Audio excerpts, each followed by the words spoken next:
C'est l'heure de votre bulletin d'information. Madame, Monsieur, bonjour et bienvenue.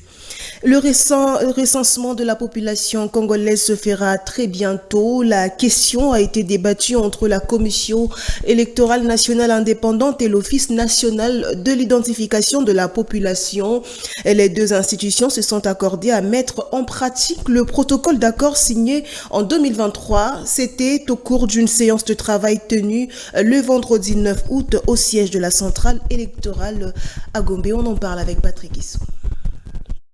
L'ONIP et la CENI tiennent à relancer le processus de la mutualisation des stratégies en vue de l'identification de la constitution du fichier général de la population et de la délivrance des cartes d'identité aux Congolais. C'est dans ce cadre que les responsables de ces deux institutions ont échangé. Le deuxième vice-président représentant le président de la CENI a rappelé à l'ONIP le protocole d'accord signé en 2023. Nous venons de relancer les travaux pour que les activités reprennent le plus tôt que possible. La CENI est prête à accompagner l'ONIP dans cette activité.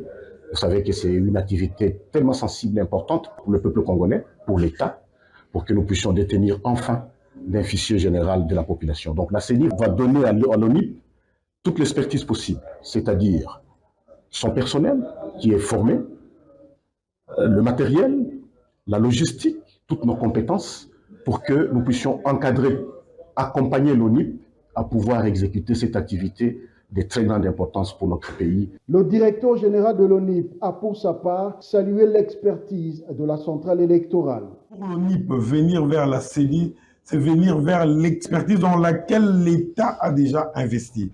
Vous savez, nous avons trouvé beaucoup d'experts, nous avons trouvé tout le matériel qu'il nous faut.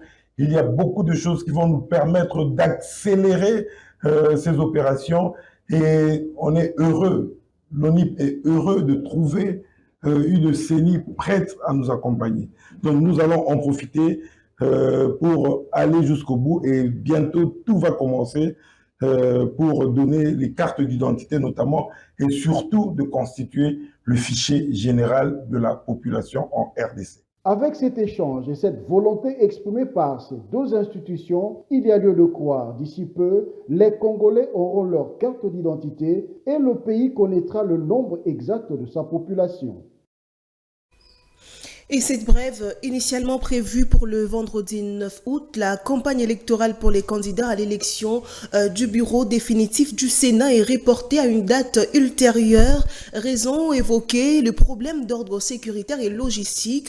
De ce fait, l'élection des membres du bureau définitif du Sénat de la RDC prévue ce samedi 10 août est aussi reportée. Les détails du nouveau calendrier réaménagé seront communiqués dans les prochaines heures. Et plus de 50 arrestations ont été signalées le vendredi 9 août 2024 lors de la marche des militants de l'Alliance pour le changement, parti cher à Jean-Marc Kabound, prévue de la place quartier Angili à la 11e rue Limité au siège du parti.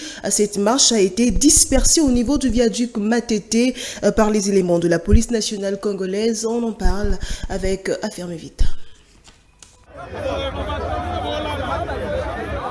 C'est exactement sur les viaducs Matete que les éléments de la police nationale congolaise sont intervenus pour disperser les militants de l'Alliance pour le changement qui marchaient pour exiger la libération de leur autorité morale en prison depuis 2 ans. Après affrontement entre les deux partis, le bilan de l'événement fait 50 arrestations et plusieurs blessés, chose que fustige Maître Fall Mamba au cadre de ce parti politique. Il y a eu l'adhésion populaire du peuple congolais. Et notre itinéraire devait prendre quartier 1 jusqu'au niveau de la 11e rue. Nous avions commencé notre marche, arrivé vers le pont Matete. Nous nous sommes retrouvés envahis par la police, entourés ou aidés par la force du progrès de l'IDPS. Vous pouvez que constater les dégâts à l'issue de notre marche pacifique. Il y a eu plus de 50 arrestations. Il y a plusieurs blessés. Ce haut cadre de l'Alliance pour le changement dit n'est pas baisser le bras jusqu'à obtenir gain de cause. Rappelons que la marche pacifique de l'Alliance pour le changement devrait commencer à la place Ndjili quartier 1 pour chuter à la 11e rue Limété. Et en plus bref, procès en procédure de flagrance de membres de la Force du Progrès devant le tribunal de grande instance de Kinshasa-Gombe. Le jugement est tombé le vendredi 9 août. 17 condamnés à mort reconnus coupables d'association de malfaiteurs, tentative de meurtre, vol qualifié, d'utilisation des enfants en toutes sortes de criminalité. Le bâtonnier Laurent Kalengi condamné à 2 ans de prison pour destruction méchante et une cinquantaine d'acquittés. Le ministère public et les condamnés vont aller en appel contre cette décision. Des dommages et intérêts ont été alloués aux parties civiles. C'est situé entre 20 et 30 000 $ américains. Et pour finir, 5 morts et plusieurs blessés. Bilan provisoire d'un accident de circulation le vendredi 9 août à Goma au niveau du rond-point Signes. Une Jeep de la garde républicaine a tamponné plusieurs personnes, dont 5 décédés sur le champ. Un témoin de l'événement nous fait le récit. Alors, comme vous pouvez le constater, ce sont des motards qui sont en train d'avancer petit à petit. C'est à cause de cet accident qui vient de se passer maintenant au niveau du rond-point Signes qu'il y a cette grande mobilisation. On signale que c'est une Jeep des militaires qui a fini sa course dans une moto. Il y avait des personnes autour qui ont été aussi victimes.